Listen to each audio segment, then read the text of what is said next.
Okay friends, சிக்ஸ்த்துலேருந்து நம்ம start பண்ணுவோமா? சிக்ஸ்த்தில் நான் என்னென்ன பண்ணேன்னா, ஓகே, அங்கே ஒரு சார் ஒருத்தர் இருந்தார். ரொம்ப ஸ்ட்ரிக்டான சார். இன்னுமும் அந்த சார் அங்கே தான் அந்த ஸ்கூலில் தான் ஒர்க் பண்ணிகிட்ருக்காரு. ஓகே, நம்ம ஸ்டார்டிங்லலாம் நம்ம சின்ன பிள்ளைங்க மாதிரி ஒரு மெச்சூரிட்டி இல்லாமல் இருப்போம் இல்லையா?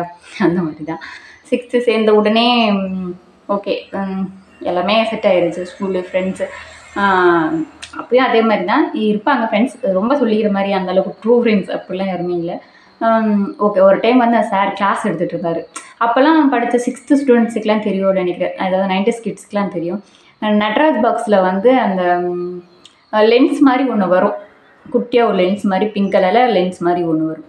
அவர் கிளாஸ் எடுத்துகிட்டு இருந்தார். நம்ம சும்மா இருக்க வேண்டியது தானே, மேக்ஸ் கிளாஸ். அதுவும் நான் அந்த லென்ஸை வச்சுட்டு புக்கில் பார்த்துட்டு இருந்தேன். அந்த சார் பார்த்துட்டாரு. பார்த்துட்டு அந்த லென்ஸை பிடிங்கி தூக்கி வீசிட்டாரு. அந்த டைம் நம்ம ரொம்ப இன்சல்ட் பண்ணுற மாதிரி பேசிட்டேன். நான் கிளாஸ் எடுத்துகிட்ருக்கேன், நீ என்ன பண்ணிகிட்ருக்க அப்படின்னு சொல்லி பேசினவும் எனக்கு ஒரு மாதிரி ஆயிடுச்சு. கண்ணில் கலங்கிடுச்சு. அதுக்கப்புறம் நம்ம எதுவுமே பண்ணுறதே இல்லை. ஸோ அதனால் ஒழுங்காக டீசெண்டாக, ஏன்னா நம்ம என்ன தப்பு பண்ணாலும் கரெக்டாக ஐடென்டிஃபை பண்ணிடுவாங்க. ஓ, இவங்க தான் அப்படின்னு சொல்லிட்டு. அதனால் எந்த இதுவுமே எங்கே ஒரு ஏதாவது விளையாடுறதோ இல்லை எது பண்ணாலுமே எதுவுமே பண்ண முடியாது. கரெக்டாக அந்த இருக்கிற ஒரு 400 பேரில் அப்படின்னா கரெக்டாக தூக்கிடுவாங்க, நான் தான் இந்த மாதிரி பண்ணேன் அப்படின்னு சொல்லிட்டு. அதனால் எந்த ஒரு தப்போ இல்லை எந்த ஒரு மிஸ்டேக்கோ எதுவுமே பண்ண மாட்டேன். அதனால் ஒரு நல்ல ஒரு ஸ்டூடெண்ட்டாக, ஒபீடியண்ட்டான ஒரு பொண்ணாக அந்த ஸ்கூலில் நான் படிக்க ஆரம்பித்தேன். ஓகே, ரொம்ப நல்லா படிக்கலைனாலும் ஒரு அவரேஜ் ஸ்டூடெண்ட்டாக இருப்பேன். எல்லாத்தையும் பாஸ் ஆகி தான் அந்த மாதிரி தான் இருந்துச்சு. அப்படியே 6, 7, 8 அப்படியே போய்கிட்டு இருந்துச்சா. 6, 7, 8 அவ்வளோக்கா சொல்கிற அளவுக்கு எதுவுமே இல்லை. நல்லா படிச்சுட்டு இருந்தேன். 9th படிக்கும்போது 8th முடிச்சுட்டு 9th போயிட்டேன். 8th முடிச்சு 9th போகும்போது நான் ஏஜ் அட்டென்ட் பண்ணிட்டேன். ஓகே, அந்த ஒரு அப்போ 9thலாம் half sari, blue and blue with and white blouse அந்த மாதிரி தான் அவங்க போட்டுட்டு இருந்தாங்க. ஓகே, அதை போட்டுட்டு நான் ஸ்கூல் போயிட்டேன். ஃபஸ்ட் டைம் போகும்போது கொஞ்சம் நல்லா அன்கம்ஃபர்டபுளாக இருந்துச்சு. அப்புறமா பழகிடுச்சு. ஓகேங்களா, ஆஃப் சாரியில் தான் போனேன். அதுக்கு முன்னாடி ஒன்று சொல்லணும் அப்படின்னு பார்த்தோன்னா, அப்போ 7th 8th படிச்சுட்டு இருக்கும்போது இது என்னாச்சுன்னா, அப்போ பக்கத்துலேயே என் ஃப்ரெண்டு ஒரு வீடு இருக்குது. அங்கே போயிட்டு நாங்கள் வருவோம். அப்போ நான் 8th படிக்கும்போது சைக்கிளில் தான் போய்கிட்டு இருந்தேன்.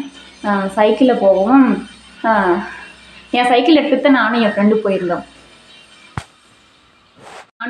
சைக்கிள் எடுத்துகிட்டு போயிருந்தோம்.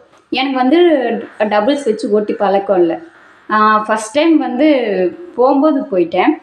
பட் ரிட்டர்ன் வரும்போது என்னால் அழுத்த முடியல. அது என்னன்னு தெரியல. ஏன்னா டிபிள்ஸ் எனக்கு ஓட்டவே தெரியாது இல்லையா? அதனால் என் ஃப்ரெண்டு ஏறுறேன்டின்னு சொல்லி ஏறி அவள் கீழே விழுந்துட்டா. நடு ரோட்லேயே 2 பேரும் விழுந்து எழுந்திரிச்சு வந்தோம். ரொம்ப பெரிய அடிலாம் இல்லை. அப்புறமா இனிமேல் என் லைஃப்லேயும் உங்க கூட சைக்கிளில் வர மாட்டேன்னு சொல்லிட்டு போயிட்டேன். அந்த ஒரு மெமரி ரொம்ப எனக்கு ஸ்பெஷலாக இருந்துச்சு. அப்புறம் நான் 9th போகும்போது ஆனால் எனக்கு சொல்கிறேன், அப்போவுமே எனக்கு அந்த ஐ ப்ராப்ளம் அப்படின்றது கண்டினியூ ஆகிக்கிட்டே தான் இருந்துச்சு. 8th சரி 9th சரி நிறைய ஸ்பெல்லிங் மிஸ்டேக்ஸ்லாம் வந்துக்கிட்டே தான் இருந்துச்சு. எனக்கு என்ன அது இது பண்ணவே முடியல. என்னென்னு என்னால் கண்டுபிடிக்கவே முடியல, அவங்களாலையும் கண்டுபிடிக்க முடியல அப்படின்ற மாதிரி ஆயிடுச்சு. ஓகே, அப்படியே 9th அப்பயும் அவமானங்கள். ரொம்பவும் திட்டுவாங்க ஸ்டாஃப்லாம், ஏன் ஸ்பெல்லிங் மிஸ்டேக் எழுதுற அப்படின்ற ஒரு மாதிரி. எனக்கே ஒரு எப்படி சொல்கிறது, சரி நம்மளாம் எதுக்கு படிக்கணும் அப்படின்ற மாதிரிலாம் ஆயிடுச்சு. இதெல்லாம் கொண்டு வந்து எங்கள் வீட்டில் சொல்ல முடியுமா? அதனால் நான் வீட்டில் யார்கிட்டையுமே சொல்ல மாட்டேன். கிளாஸ்லலாம் திட்டும்போது கொஞ்சம் மன கஷ்டமாக தான் இருந்துச்சு.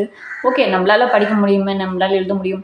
எப்பயுமே நம்ம மற்றவங்க கிட்ட நோட்ஸ்லாம் வாங்கி எழுதிட்டு தான் இருப்பேன். நம்மளால் ஓனாக பிளாக் போர்டில் பார்த்து நம்மளால் எழுத முடியல அப்படின்ற ஒரு ஃபீல் அப்போ இருந்து நான் காலேஜ் UG PG படித்து முடிக்கிற வரைக்குமே அந்த ப்ராப்ளம் இருந்துச்சுன்னா பாருங்களேன், அப்போ நான் எவ்வளோ ஸ்ட்ரகிள்ஸ் பண்ணியிருப்பேன் அப்படின்ட்டு.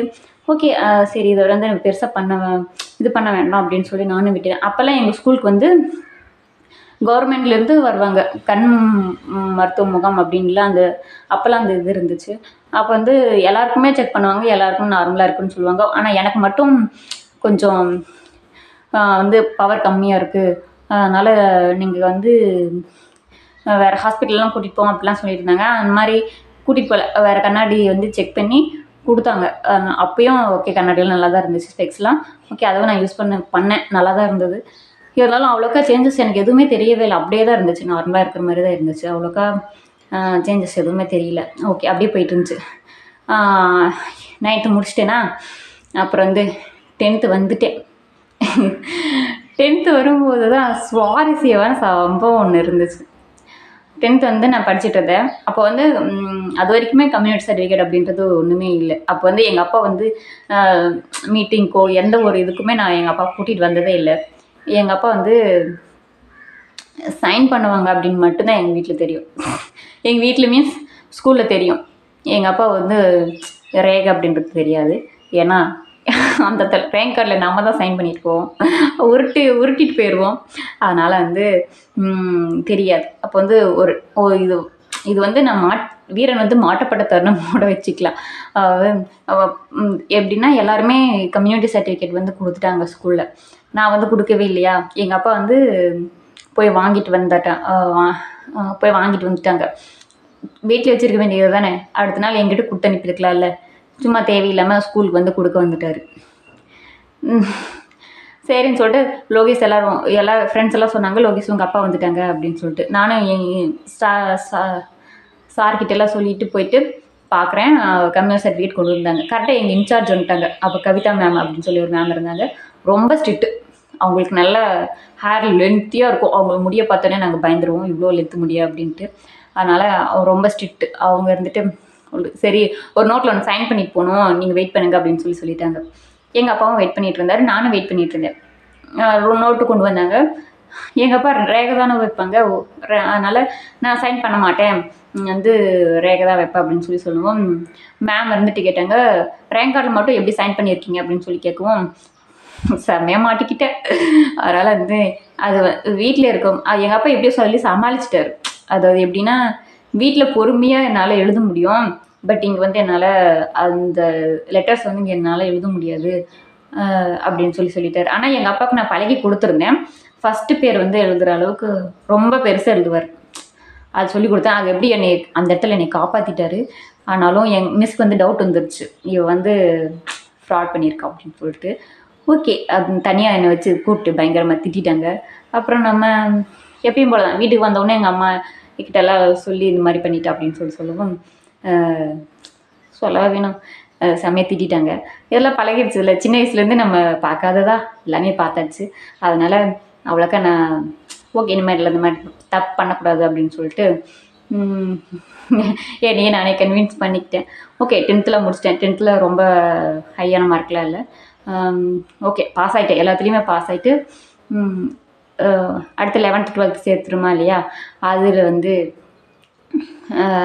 ஓகே, அந்த ஸ்கூலில் 10th வரைக்கும் தான் இருந்துச்சு. 10th வரைக்குமே நல்ல ஒரு எஜுகேஷன் சூப்பராக இருந்துச்சு. அப்போவே 2008 நான் முடித்தேன் 10th.